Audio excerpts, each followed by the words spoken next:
पुण्यात्मा, हमारे जो अध्यात्म गुरु थे वो तत्व ज्ञानहीन और हमारे सदग्रंथों से अपरिचित थे। पहले पवित्र हिंदू धर्म से पहले कोई मजहब नहीं था। जो कोई भक्ति या तो करता नहीं था, करता था तो वेदों अनुसार ही करता था। पवित्र हिंदू धर्म का उत्थान आदि शंकराचार्य जी से माना जाता है। आज से 2520 वर्ष पूर्व उनका जन्म हुआ, यानी ईसा जी से 508 वर्ष पूर्व। उसके बाद ही ईसाई धर्म का उत्थान हुआ। ईसा जी का जन्म आज से 2012 वर्ष पहले हुआ और उस ईसाई धर्म के बाद ही मुसलमान धर्म का उत्थान हुआ। लगभग 1400 वर्ष उसको हुए हैं। हमारा जन्म पवित्र हिंदू धर्म में हुआ। हिंदू धर्म के जो सदग्रंथ माने जाते हैं, पवित्र चारों वेद, पवित्र श्रीमद् भगवत गीता, पवित्र पुराण, और हमारे जो आचार्य शंकराचार्य और ये मंडलेश्वर जो हिंदू धर्म के गुरुजन ये कहते थे कि हम पुराणों, वेदों और गीता अनुसार तुम्हें ज्ञान दे रहे हैं, और इनको कख भी पता नहीं था पुराणों, वेदों और गीता जी का।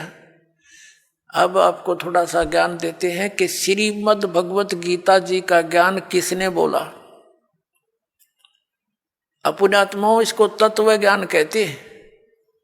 अब ये ज्ञान तो सबने पता है, किसी से पूछ लो तुरंत उत्तर दे देता है कि श्रीमद् भगवत गीता का ज्ञान किसने बोला। श्री कृष्ण जी ने बोला।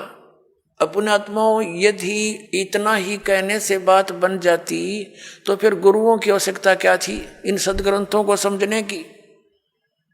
श्रीमद् भगवत गीता के अंदर श्री कृष्ण जी का तो रोल ही नहीं कहीं पर भी। अपुण्यात्माओं, ये वचन सुनोगे तो उठ पटांग लगेगी आपने, क्योंकि आप जी ने ऐसे गुरु मिले जिन आज तक यो ज्ञान निर्णय करके बताया ही नहीं। जब तक हम सृष्टि रचना से परिचित नहीं होते तब तक हम इस पॉइंट को नहीं समझ सकते जो दास अब क्लियर करने जा रहा है। सृष्टि रचना के विषय में स्वयं परमेश्वर ने आके बताया है, कबीर साहब ने। यहां सृष्टि रचना तो नहीं सुनाऊंगा, लेकिन थोड़ा सा हिंट सदग्रंथों का दे करके और श्रीमद् भगवत गीता का ज्ञान किसने दिया वो बताएंगे।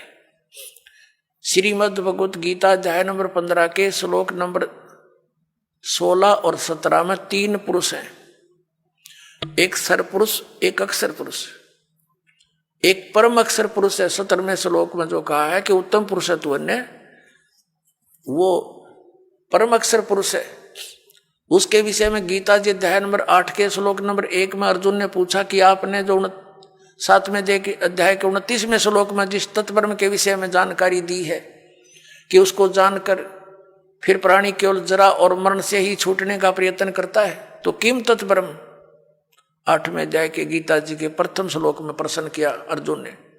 गीता ज्ञानदाता ने 8वें अध्याय के 3रे श्लोक में उत्तर दिया कि वो परम अक्षर ब्रह्म है।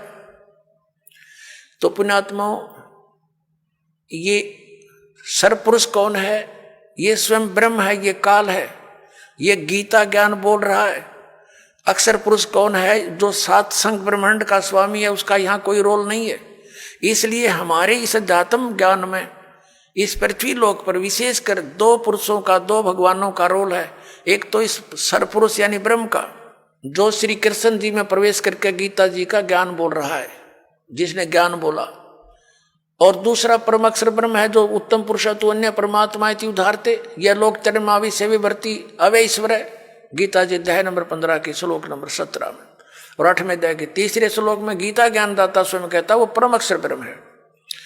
तो ये गीता ज्ञानदाता 8वें अध्याय के 13वें श्लोक में कहता है कि ओम इति एकाक्षरम ब्रह्म व्यवहारण माम अनुस्मरण ये प्रयाति तजन देहम स याति परमागति। मुझ ब्रह्म का केवल एक ओम मंत्र है, और इसका जो उच्चारण करके श्रवण करता हुआ शरीर छोड़कर जाता है, ओम नाम से मिलने वाली जो परम गति उसको प्राप्त होता है। वो कौन सी है? ब्रह्मलोक। ओम नाम से ब्रह्म का है, ब्रह्म लोक में रहता है ब्रह्म, तो ब्रह्म प्राप्ति होती है। 8वें अध्याय के 16वें श्लोक में लिखा है कि ब्रह्म लोक पर्यंत भी जन्म मृत्यु के अंदर है। ये भी पूर्ण मोक्ष नहीं हुआ, क्योंकि ब्रह्म लोक में गए हुए प्राणी भी वापस आते हैं।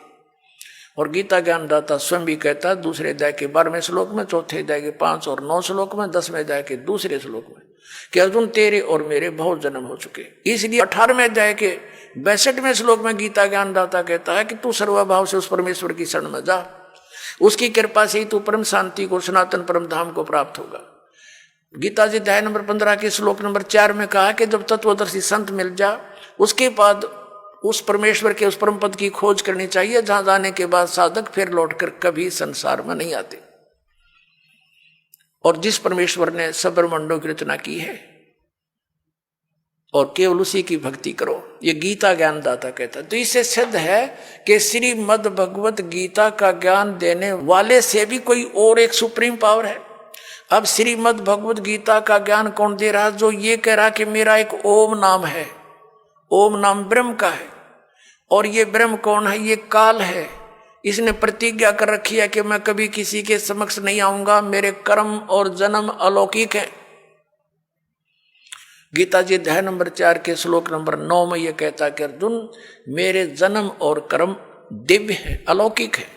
आप सुन रहे थे जगत गुरु तत्वदर्शी संत रामपाल जी महाराज जी के मंगल प्रवचन। अधिक जानकारी के लिए विजिट कीजिए हमारी वेबसाइट www.jagatgururampalji.org। संत रामपाल जी महाराज जी के शुभ आशीर्वाद से पूरे विश्व भर में 500 से भी ज्यादा नाम दीक्षा केंद्र हैं, जिन पर संत रामपाल जी महाराज जी द्वारा ऑनलाइन निःशुल्क नाम दीक्षा दी जा रही है। अपने नजदीकी नाम दीक्षा केंद्र का पता करने के लिए संपर्क करें 8222880541।